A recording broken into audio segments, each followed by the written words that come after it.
नमस्कार दोस्तों, स्वागत है आप सभी का एचपी एग्जाम फेयर्स में। आज हम एचपी टेट आर्ट्स में जितने भी सोशल स्टडीज के क्वेश्चन आए वो सारे कवर करने वाले हैं। मैंने इस पीडीएफ में 2017 से लेकर 2024 तक जितने भी सोशल स्टडीज के क्वेश्चन थे वो सब ऐड कर दिए हैं। सोशल स्टडीज में रहता क्या है, आपका इंडियन जीके ही रहता है, जिसमें हिस्ट्री, ज्योग्राफी, पॉलिटी, इकोनॉमी जो है पूछी जाती है। तो सारे प्रीवियस ईयर क्वेश्चन देख लीजिए कि किस लेवल के जो है क्वेश्चन पूछे जाते हैं सोशल स्टडीज के सेक्शन में। सोशल स्टडीज का जो सेक्शन है वो 60 नंबर का रहता है, ठीक है। 150 में से 60 क्वेश्चन जो है सोशल स्टडीज के आते हैं एचपी टेट आर्ट्स में। फर्स्ट क्वेश्चन देखिए, at which Harappan site have traces of a horse been found. तो किस हड़प्पा स्थल पर जो है घोड़े के निशान पाए गए हैं। तो बताइए कौन से हड़प्पन साइट में जो है हॉर्स के ट्रेसेस मिले हैं। कालीबंगा, सरकोटोडा, लोथल या रोपड़। तो बताइए कौन सी साइट में जो है घोड़े के निशान पाए गए हैं। तो कौन सी हड़प्पन साइट में जो है घोड़े के निशान पाए गए। फर्स्ट का जो राइट आंसर है वो है सरकोटोडा। तो ये सरकोटोडा कहाँ पर है, अगर आपसे पूछ लिया जाए तो ये है गुजरात में, ठीक है। लोकेशन भी पता होनी चाहिए। जैसे कालीबंगा का है, ये राजस्थान में पड़ता है। लोथल और सरकोटोडा जो है ये कहाँ पर है, ये गुजरात में है। और रोपड़ हम सभी को पता है पंजाब में जो है पड़ता है। तो हॉर्स के ट्रेसेस कहाँ पर मिले हैं, वो मिले हैं सरकोटोडा में। First right answer option B है। सेकंड देखिए, in ancient India Jainism spread during the rule of. तो प्राचीन भारत में जैन धर्म किसके शासनकाल में फैला था। तो बताइए जो जैनिज्म था वो किसके शासनकाल में जो है फैला था। समुद्रगुप्ता, चंद्रगुप्ता, विक्रमादित्य, हर्षवर्धन या चंद्रगुप्ता मौर्य। तो सेकंड का राइट आंसर क्या है, सेकंड का जो राइट आंसर है वो है चंद्रगुप्त मौर्य। तो मौर्य जो एम्पायर था उसकी नींव किसने रखी थी, चंद्रगुप्त मौर्य ने। और उन्हीं के टाइम में जो है जैनिज्म स्प्रेड किया था, ठीक है। उन्होंने जैनिज्म को जो है फॉलो किया था। तो चंद्रगुप्त मौर्य हैं, उनके बेटे कौन थे, उनके बेटे बिंदुसार थे और उनके बेटे जो है अशोक थे। तो अशोक जो थे उनके टाइम में बुद्धिज्म काफ़ी ज़्यादा फैला था, ठीक है। इंडिया में भी फैला और इंडिया के बाहर तक फैला था। तो चंद्रगुप्त जो है वो किसको फॉलो कर रहे थे, जैनिज्म को, और अशोक बुद्धिज्म को। तो यहाँ पूछा था जैनिज्म किसके टाइम पे जो है फैला था एंशिएंट इंडिया में, तो वो है चंद्रगुप्त मौर्य। सेकंड का राइट आंसर ऑप्शन डी है। थर्ड देखिए, where was the fourth Buddhist council held. तो चौथी बौद्ध संगति जो है वो कहाँ पर आयोजित हुई थी। तो बताइए कहाँ पर हुई थी। जैसे फर्स्ट हुई थी, फर्स्ट कहाँ हुई थी, अगर आपसे पूछे फर्स्ट कहाँ हुई थी, वो हुई थी राजगीर में। सेकंड, थर्ड, फिर फोर्थ पूछी जा रही है, तो फोर्थ जो है कश्मीर में हुई थी। तो आपको पता होना चाहिए कौन सी काउंसिल जो है कहाँ पर हुई, उस समय रूलर कौन थे। जैसे फोर्थ कहाँ हुई है, कश्मीर में हुई है, तो उस समय जो है कनिष्का थे, ठीक है। कनिष्का जो है रूलर थे।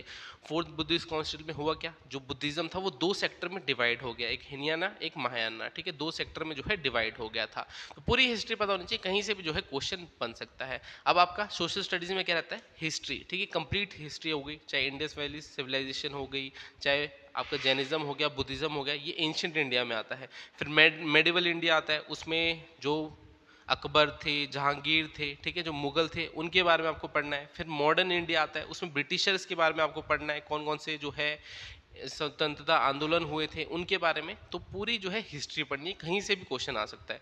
वैसे ज्योग्राफी, पॉलिटी, इकोनॉमी जो है आपको पढ़नी पड़ेगी सोशल स्टडीज़ के लिए। तो अच्छी सी बुक बता रहा हूँ, लूसेंट, ठीक है। लूसेंट को फॉलो कर लो, अच्छे से पढ़ लो, 5-6 बार अच्छे से पढ़ लो, उसी से जो है पूरा पेपर आपका जो है बनता है। बाकी थोड़ी चीज़ें डिफिकल्ट होती है, तभी जो है आपने देखा होगा पासिंग परसेंटेज कम रहती है। फोर्थ देखिए, हु इनिशिएटेड दीन ए इलाही। तो दीन ए इलाही जो है उसकी शुरुआत किसने की थी। तो ये क्या है, ये एक धर्म था, ठीक है, धर्म था। ये अकबर ने स्टार्ट किया था।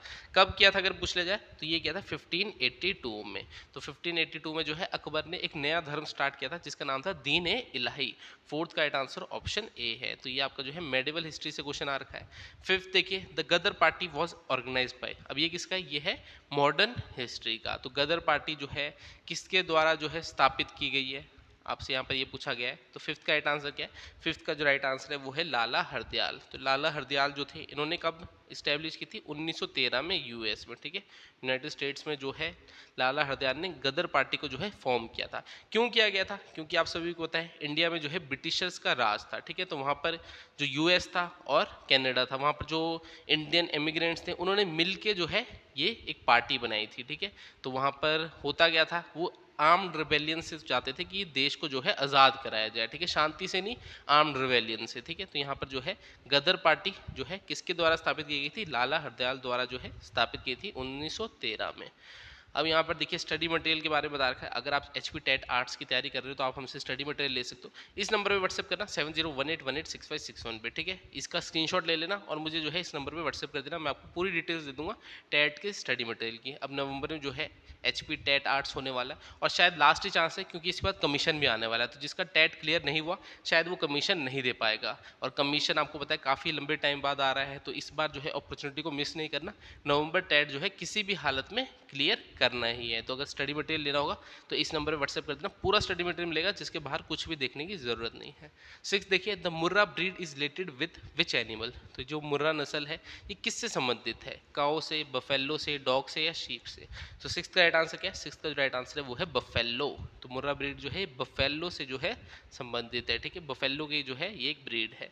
7 देखिए, which gas leaked in Bhopal gas tragedy. तो भोपाल गैस त्रासदी में कौन सी गैस जो है लीक हुई थी?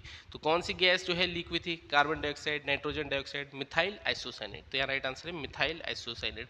पूछ सकते हैं कि भोपाल गैस ट्रेजेडी कब हुई? तो ये 1984 में हुई, 1984 में हुई। और इसमें कौन सी गैस जो है लीक हुई थी? Methyl isocyanate. 8 है, who presides over the joint session of parliament in India. तो भारत में संसद के संयुक्त सत्र की अध्यक्षता कौन करता है? अब ये क्वेश्चन कहाँ से? ये पॉलिटी से पूछा गया क्वेश्चन है। तो पॉलिटी भी जो है पूछी जाती है, सोशल स्टडीज में ही आती है आपकी। तो जॉइंट सेशन अगर होता है पार्लियामेंट का तो उसकी अध्यक्षता कौन करता है? तो कौन करता है बताइए? प्रेसिडेंट, वाइस प्रेसिडेंट, स्पीकर या प्राइम मिनिस्टर? तो 8 का राइट आंसर क्या है? 8 का जो राइट आंसर है वो है स्पीकर ऑफ लोकसभा। तो जो स्पीकर होता है लोकसभा का वो ज्वाइंट सेशन, जो आपका राज्यसभा है लोकसभा है दोनों का जो ज्वाइंट सेशन है उसकी अध्यक्षता करता है। 8 का राइट आंसर ऑप्शन सी है। 9 देखिए, a landmass bounded by sea on 3 sides is referred to as. तो यहाँ पर जो है ये क्वेश्चन ज्योग्राफी का क्वेश्चन है। ज्योग्राफी भी आपको कंप्लीट पढ़नी पड़ेगी। अब मान लीजिए कोई लैंड है, ठीक है, कोई लैंड है, तीनों साइड से जो है वो समुंदर से जो है घिरा हुआ है, तो उसे क्या बोलते हैं? उसे जो है पेनिनसुला बोलते हैं, ठीक है, पेनिनसुला बोलता है, ठीक है। 3 साइड से जो है वो पानी से घिरा हुआ है, एक साइड से तो ज़मीन ही है, बाकी 3 साइड से जो है वो पानी से घिरा हुआ है, तो उसे पेनिनसुला बोलते हैं। 9th का राइट आंसर ऑप्शन डी है। 10th देखिए, when did the quit India movement started. तो भारत छोड़ो आंदोलन कब प्रारंभ हुआ था? तो बताइए भारत छोड़ो आंदोलन कब प्रारंभ हुआ था? 10th का राइट आंसर क्या है? 10th का राइट आंसर 1942 है, ठीक है। क्विट इंडिया मूवमेंट 1942 में हुई। महात्मा गांधी थे, उन्होंने स्लोगन भी दिया था डू और डाई का, क्विट इंडिया मूवमेंट में ही। तो ये कब हुई है? 1942 में। 11 देखिए, the battle of Plassey was fought in the year. तो प्लासी का युद्ध किस वर्ष लड़ा गया था? तो बैटल ऑफ प्लासी कब हुआ था? 1757 में। अब आपको पता भी होना चाहिए कि किसके बीच में हुआ, सारे जो बैटल्स हैं वो पता होने चाहिए, ठीक है। ये हिस्ट्री में आपका कवर हो रहा है। 12 देखिए, India's last governor general was. तो भारत का अंतिम गवर्नर जनरल था तो कौन थे? Lord Mountbatten. काफ़ी ईजी क्वेश्चन है। 12th का राइट आंसर ऑप्शन बी है। अब मुझे तो पढ़ा पढ़ा के काफ़ी इजी लग रहे हैं क्योंकि इतने टाइम से तैयारी कर रहे हैं। अगर आपको ये क्वेश्चन भी डिफिकल्ट लग रहे हैं तो जो है अच्छी तैयारी करने की आपको जो है ज़रूरत है, क्योंकि बहुत बेसिक क्वेश्चन है। टैट निकालना मैं नहीं समझता कि ज़्यादा डिफिकल्ट है, ठीक है। एक बार नहीं निकला दूसरी बार तो निकाल ही देते हैं बच्चे। हमारे भी जो है 77 बच्चे थे, ठीक है, ऑनलाइन कोचिंग में 77 बच्चे थे एचपी टेट आर्ट्स की, तो उसमें से 55 बच्चों ने जो है एग्ज़ाम क्लियर कर लिया, और जिनका नहीं हुआ वो इस बार निकाल देंगे। तो ऐसा है, ईजी है अगर आप अच्छी तैयारी करोगे। 13 देखिए, founder of Arya Samaj was. तो आर्य समाज के जो है फाउंडर कौन थे? तो बताइए कौन है? स्वामी दयानंद सरस्वती। अब सब कुछ पता होना चाहिए, कहीं से भी क्वेश्चन बन सकता है कि स्वामी दयानंद सरस्वती हैं, इनका जो है ओरिजिनल नेम क्या था? मूल शंकर, ठीक है, मूल शंकर इनका ओरिजिनल नेम था। जो आर्य समाज है इसको जो है कब इस्टेब्लिश किया गया, कब फॉर्म किया गया? तो 1875। तो कहीं से भी जो है क्वेश्चन पूछा जा सकता है। अब आर्य समाज में था क्या? उसमें जो है गर्ल एजुकेशन की बात की गई है, ठीक है, विडो रीमैरिज की, कि जो विडो रीमैरिज है उसको जो है अपनाया जाए समाज के द्वारा, गर्ल एजुकेशन को जो है बढ़ावा दिया जाए। अगर आपसे मैं बोलूं कि हाँ स्वामी दयानंद सरस्वती ने कौन सा स्लोगन दिया था? Go back to Vedas. तो ये भी क्वेश्चन एग्जाम में आता है कि हाँ गो बैक टू वेदास किसका स्लोगन है? स्वामी दयानंद सरस्वती का। तो कहीं से भी जो है क्वेश्चन बन सकता है। कंप्लीट जो है इंडियन जीके पढ़नी है, लूसेंट की बुक लेना और उसको अच्छे से पढ़ डालना। 14 देखिए, वेटिकल्चर मीन्स। तो वेटिकल्चर क्या होता है? कल्टीवेशन ऑफ ग्रेप्स, ठीक है, वाइन्स बनाने के लिए, जैसे वाइन होती है वो ग्रेप्स से बनती है, तो स्पेशली जो ग्रेप उगाए जाते हैं वाइन बनाने के लिए, ठीक है। तो वेटिकल्चर क्या है, कल्टीवेशन ऑफ ग्रेप्स। 15 देखिए रिन्यूएबल सोर्स ऑफ एनर्जी, तो क्या है, सोलार भी है, विंड भी है, हाइड्रो इलेक्ट्रिक भी, तो ऑल ऑफ दिस जो है इसका राइट आंसर होगा। 16 है which are the 3 main factors that cause population change, तो जनसंख्या परिवर्तन का कारण बनने वाले 3 मुख्य कारक क्या है, तो क्या होंगे, बर्थ है, ठीक है, जन्म होगा तो भी पॉपुलेशन बढ़ेगी, डेथ होगी तो उससे घटेगी, चेंज पूछा जा रहा है कैसे चेंज आएगा पॉपुलेशन में, माइग्रेशन होगी, एक स्थान से दूसरे स्थान जाएंगे तो भी पॉपुलेशन में चेंज आएगा, तो इसका राइट आंसर ऑप्शन बी है। 16 का राइट आंसर ऑप्शन बी है। 7 देखिए wheat is grown in India, तो यहाँ कह रहे हैं वीट जो है कब उगाई जाती है, तो बताइए गेहूं कब उगाई जाती है, समर में, विंटर में, रेनी सीजन में या स्प्रिंग सीजन में, तो इसका राइट आंसर क्या होगा। अब अगर आपको बोलूं मैं वीट जो है कैसी क्रॉप है, रैबी क्रॉप है, खारिफ क्रॉप है, तो बताइए ये जो है रैबी क्रॉप है, ठीक है, रबी की जो क्रॉप होती है वो कब उगाई जाती है, अक्टूबर नवंबर में, विंटर वाले सीजन में, तो इसका राइट आंसर क्या है, विंटर वाले सीजन में। अगर बोलता कि हार्वेस्ट कब की जाती है तो राइट आंसर स्प्रिंग होता है, ठीक है, स्प्रिंग में जो है हार्वेस्ट करते हैं, उगाते कब है, विंटर में, ठीक है, सोन कब करते हैं तो वो विंटर में करते हैं। 17 का राइट आंसर ऑप्शन बी है। 18 देखिए which of the following is a form of fossil fuel, तो बोल रहा है which is the following is a form of fossil fuel, तो इनमें से जो है फॉसिल फ्यूल कौन सा है, तो वो क्या है, कोल है, ठीक है, फॉसिल फ्यूल क्या है, कोल है। 18 का राइट आंसर ऑप्शन डी है।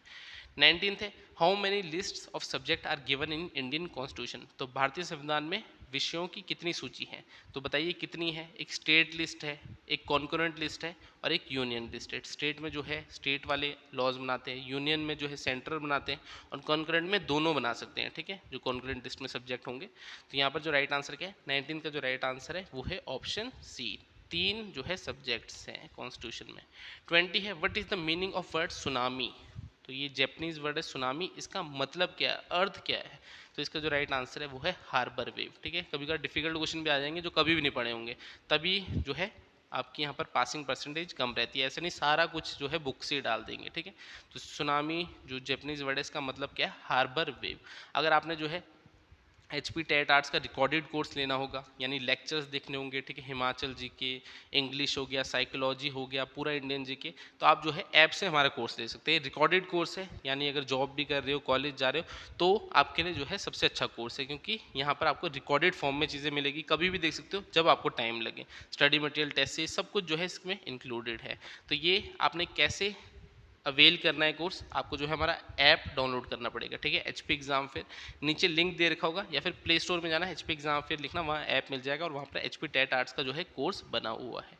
21 देखिए मंगल पांडे वॉज अ सिपाही of which of the following, तो मंगल पांडे जो है निम्न में से किसके सिपाही थे, तो बताइए किसके जो है सिपाही थे, तो ये जो थे ये 34th Bengal in native infantry के जो है सिपाही थे। 21 का राइट आंसर ऑप्शन बी है।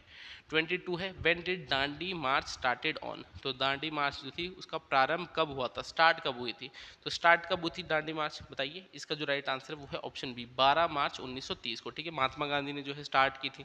अब पूछ सकते हैं, कुछ भी पूछ सकते हैं, ठीक है, कब स्टार्ट हुई, कब जो है एंड हुआ, एंड कब हुआ, 6 अप्रैल को जो है एंड हुआ, ठीक है, 6 अप्रैल 1930 को। लगभग 24 दिन तक जो है दांडी मार्च चला था। कहाँ से स्टार्ट हुआ था, साबरमती आश्रम से लेकर दांडी तक जो है पैदल यात्रा की गई थी महात्मा गांधी द्वारा सॉल्ट टैक्स के खिलाफ, तो कहीं से भी जो है क्वेश्चन पूछा जा सकता है।